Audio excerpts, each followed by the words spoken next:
Hello student, welcome back to my YouTube channel. आज आपका जो असाइनमेंट हम इसमें बात करने वाले हैं, जो आपके दिसंबर माह के असाइनमेंट आ गए हैं, वो आप देख सकते हो कि जिस प्रकार से असाइनमेंट नंबर 4 है, कक्षा 12वीं के लिए विषय है भूगोल। आपका जो पूर्णांक है, टोटल इसमें जो मार्क्स आपको मिलने वाले हैं 20 मार्क्स का ये आपका असाइनमेंट है, काफ़ी इंपॉर्टेंट है।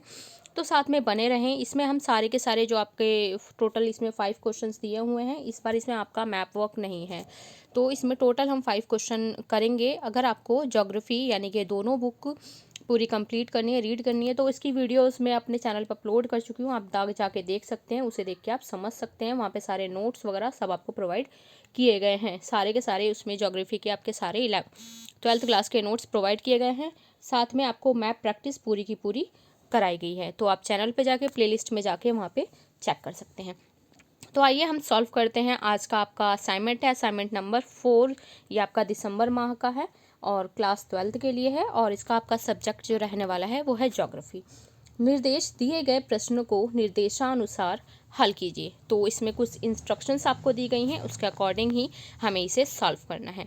तो हमें सबसे पहले इसमें बताना है कि विकास का उद्देश्य बताते हुए मानव विकास को परिभाषित कीजिए। तो फर्स्ट क्वेश्चन आपका है विकास का उद्देश्य बताते हुए मानव विकास को परिभाषित करना है। तो 3 नंबर का आपका ये है, और शब्द सीमा 50 से 75 है। तो कुछ क्वेश्चन मैंने ये लॉन्ग रखा है कि अगर आपका ये क्वेश्चन बाद में 5 नंबर में भी आए तो आप लिख सकते हो। तो इसमें काफ़ी सारे पॉइंट, आप कोई सा पॉइंट इसमें लिख सकते हो, जो मैं अभी आपको कराऊंगी। उसके बाद नेक्स्ट क्वेश्चन आपका है आर्थिक स्तर की दृष्टि से भारत की जनसंख्या को कितने वर्गों में बांटा गया है, तो इसे भी हम करेंगे। उसके बाद थर्ड क्वेश्चन काफ़ी इजी रहने वाला है। प्रवास के सामाजिक जानकी परिणाम क्या क्या है वो लिखना है, 4 अंक का है, और शब्द सीमा 75 से 100 है। इसमें प्रवास के किन्हीं 5 कारणों को समझाइए। तो प्रवास के आपको 5 कारण है, वो हमें समझाने हैं। अंक वही है 5, और शब्द सीमा आपकी 100 से 150। तो देख सकते हो 5 मार्क्स के आपके 2 क्वेश्चन हैं। भारत में जनसंख्या घनत्व को प्रभावित करने वाले कारकों का वर्णन करना है, तो अंक 5 है, और शब्द सीमा वही है।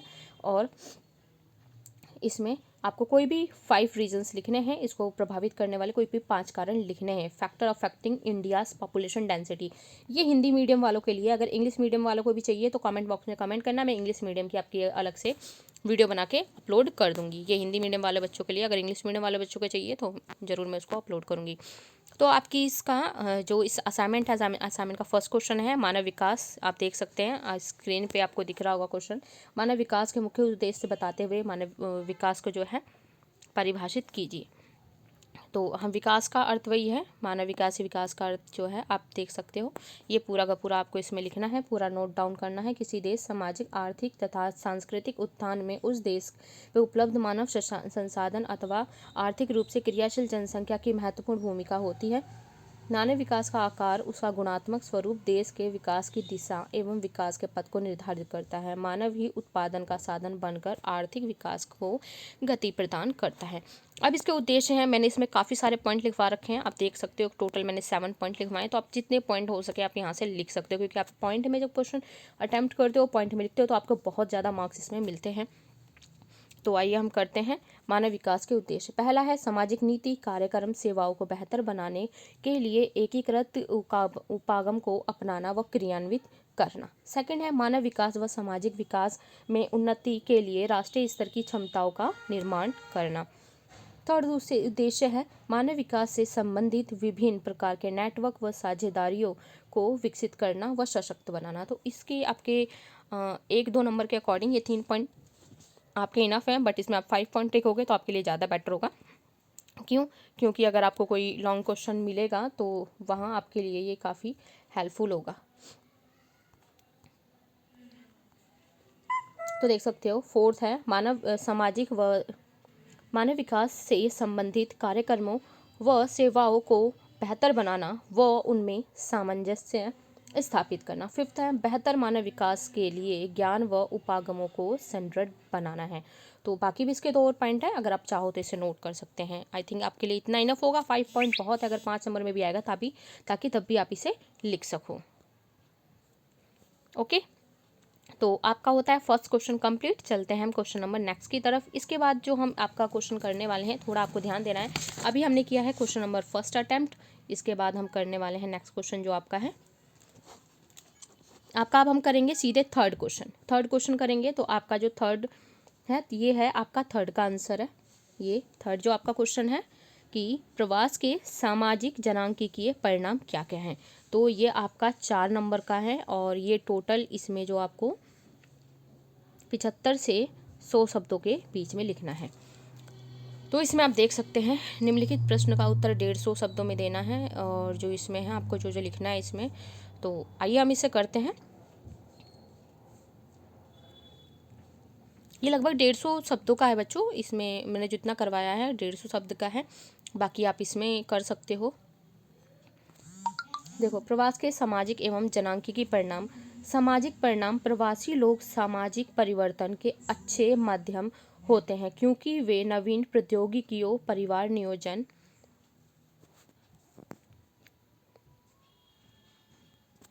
बालिका शिक्षा इत्यादि के संबंध में नए विचार का प्रसार करते हैं। प्रवास से विविध संस्कृतियों के लोगों का अंतर मिश्रण होता है। इसके द्वारा संकीर्ण विचारों को दूर किया जाता है, यानी कि जो उनके बिल्कुल कंजस्टेड विचार होते हैं, जो खुले विचारों वाले नहीं होते हैं, उनको संकीर्ण जो विचार, बिल्कुल छोटी सोच रखने वाले लोग, उनको दूर करने में सहयोग मिलता है तथा नए विचारों के विकास में सकारात्मकता आती है और यह अधिकतर लोगों के मानसिक क्षितिज को भी विस्तृत करता है।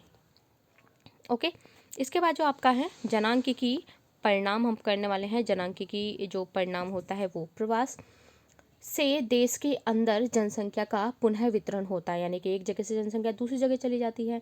इससे जनांकीय असंतुलन पैदा हो जाता है।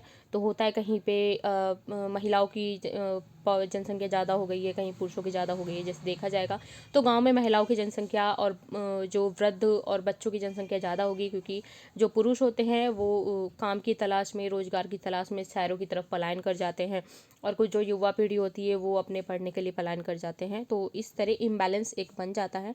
नगरीय जनसंख्या में वृद्धि का मुख्य कारण ग्रामीण नगरीय प्रवास है।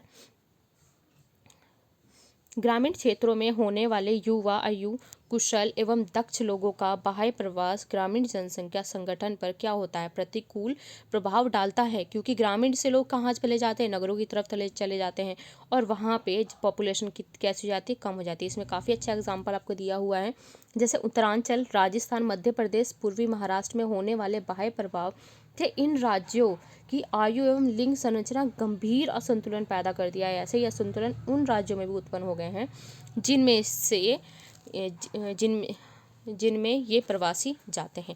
तो ये देखो, मान लीजिए ये यूपी का एरिया है, यूपी के एरिया से निकल के लोग अगर दिल्ली में आते हैं, ये महाराष्ट्र में आते हैं या गुजरात में जाते हैं, तो ये देखो यहाँ से ज़्यादातर मेल पॉपुलेशन यहाँ से पलायन कर गई इधर की तरफ, और जो यहाँ पे फीमेल होती है, जो बुजुर्ग हैं, बच्चे हैं, वो यहीं रह जाते हैं।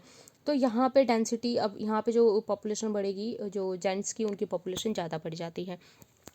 तो इसी प्रकार से काफ़ी प्रॉब्लम्स भी देखने को मिलती हैं। तो इसी तरीके से एक असंतुलन पैदा हो जाता है। तो इसके बाद आपका ये क्वेश्चन कंप्लीट होता है। उसके बाद आपका जो नेक्स्ट क्वेश्चन है, क्वेश्चन नंबर 3 हम कंप्लीट कर चुके हैं। क्वेश्चन नंबर 4 अब हमें करना है। भारत में प्रवास के किन्हीं 5 कारण बताने हैं। तो हम वही करने वाले हैं। मैं लिख देती हूँ क्वेश्चन को ताकि आप नोट कर लो। प्रश्न आपका है इसमें, भारत में प्रवास के किन्हीं 5 कारकों को समझाइए। लिखो, में प्रवास के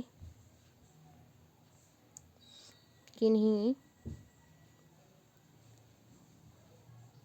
कारकों को समझाइए।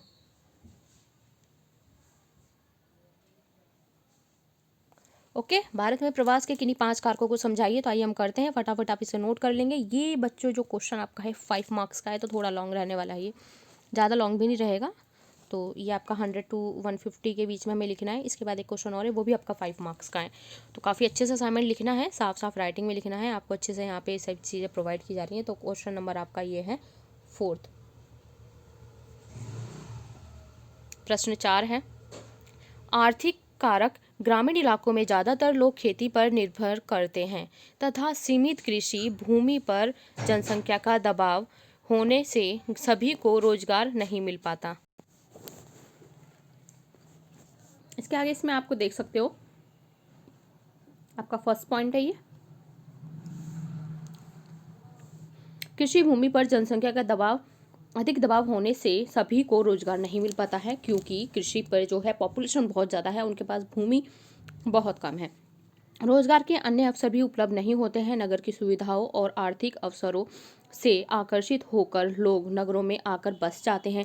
उद्गम स्थल पर बेरोजगारी, भूखमरी, गरीबी इत्यादि प्रतिकर्ष कारक लोगों को अपना स्थान छोड़ने पे मजबूर कर देते हैं, क्योंकि उन्हें अपने रोजगार के लिए, अपनी जो गरीबी को मिटाने के लिए एक अपने जो उनका स्थल होता है मेन, जहाँ वो रहते हैं, उन्हें छोड़ के दूसरी जगह जाना पड़ता है, पलायन करना पड़ता है, जबकि उनकी फैमिली उस टाइम पे गांव में रहती है।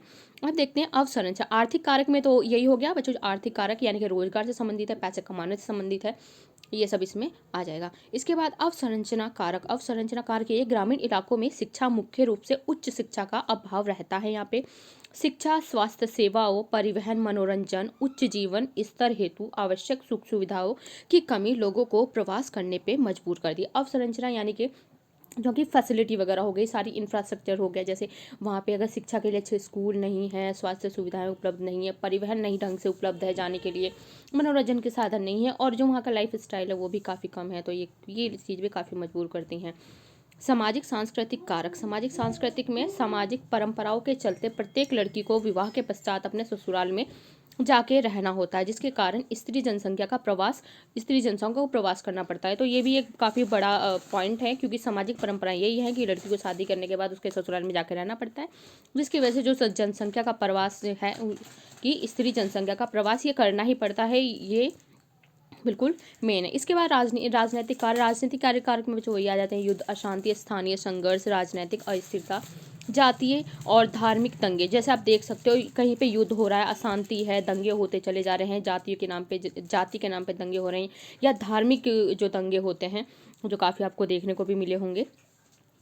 उसके बाद जो लोग घर छोड़ के दुसुरक्षित स्थानों पर चले जाते हैं, तो भी ये प्रवास का एक महत्वपूर्ण कारक है। उदाहरण के लिए आतंकवाद के कारण कश्मीर घाटी से कश्मीरी पंडितों को मजबूरन देश के अन्य भागों में प्रवास करना पड़ा। तो काफ़ी इंपॉर्टेंट पॉइंट है ये। अगर आप इस तरीके से एग्जाम्पल लिख के डालोगे अपने उसमें, तो एक एग्जाम्पल लिखते हो तो काफ़ी अच्छे मार्क्स मिलेंगे। प्राकृतिक पर्यावरणीय कारक। प्राकृतिक आपदाओं जैसे बाढ़, भूकंप, सुनामी, चक्रवात, सूखा इत्यादि से घटित होने के कारण प्रभावित क्षेत्रों से लोग अन्य सुरक्षित स्थानों की ओर प्रवास कर जाते हैं। इसमें क्या होता है, जैसे प्राकृतिक आपदाएं हो गई, ये सारी की सारी आती हैं, तो ये भी काफ़ी इफेक्ट करती हैं प्रवास के लिए। तो आपके इसमें हमने टोटल 5 पॉइंट इसमें कंप्लीट किए हैं। आज की जो है अपने इसमें आपका लास्ट क्वेश्चन बचता है, भारत की जनसंख्या को प्रभावित करने वाले कारक, हमें ये क्वेश्चन करना है। तो आइए हम इससे करते हैं। तो आप सबसे पहले क्वेश्चन नोट कर लेंगे। जनसंख्या घनत्व किसे कहते हैं? जनसंख्या वितरण को प्रभावित करने वाले कारकों को स्पष्ट कीजिए। तो इसमें जो बच्चों आपका सिंपल जो क्वेश्चन है, इसमें जो मैंने क्वेश्चन दिखाया है, इसमें जो आपकी असाइनमेंट में क्वेश्चन आया हुआ है वो बस इतना है कि जनसंख्या वितरण को प्रभावित करने वाले कारक को लिखिए। आपका जनसंख्या घनत्व वितरण एक ही चीज़ होती है। आप इसे अगर पूरा लिखोगे ये क्वेश्चन तो आपका कंप्लीट होगा, क्योंकि जब आप कोई भी क्वेश्चन कंप्लीट करते हो, कोई भी क्वेश्चन लिखते हो, बेशक वो क्वेश्चन कितना भी लिखा है, आप उसका इंट्रो जरूर लिखोगे। तो आपका क्वेश्चन नंबर ये है 5 क्वेश्चन है कि भारत में जनसंख्या घनत्व को प्रभावित करने वाले कारकों का वर्णन कीजिए। तो इसमें एग्जाम्पल्स भी लिखने हैं। जो आपका इसमें असाइनमेंट में क्वेश्चन लिखा हुआ है मैं आपको यहाँ पे लिख देती हूँ। जो 5th क्वेश्चन है आप साथ के साथ नोट कर लेंगे। भारत में जनसंख्या घनत्व को प्रभावित करने वाले कारकों का वर्णन कीजिए। प्रभावित करने वाले कारकों का वर्णन कीजिए। तो ये आपका क्वेश्चन है, करने वाले कारकों का वर्णन कीजिए। तो फटाफट बच्चे जल्दी से आप ये क्वेश्चन नोट करोगे। मैं आपको वहाँ पे भी एक बार दिखा देती हूँ क्वेश्चन, अगर आपको यहाँ समझ में नहीं आ रहा तो आपका ये रहा क्वेश्चन। आप इस क्वेश्चन को फटाफट नोट करें, फिर हम चलेंगे इसका आंसर करेंगे। सबसे पहले हिंदी।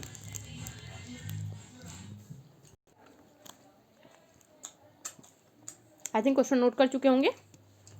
अब चलते हैं आपके आंसर की तरफ।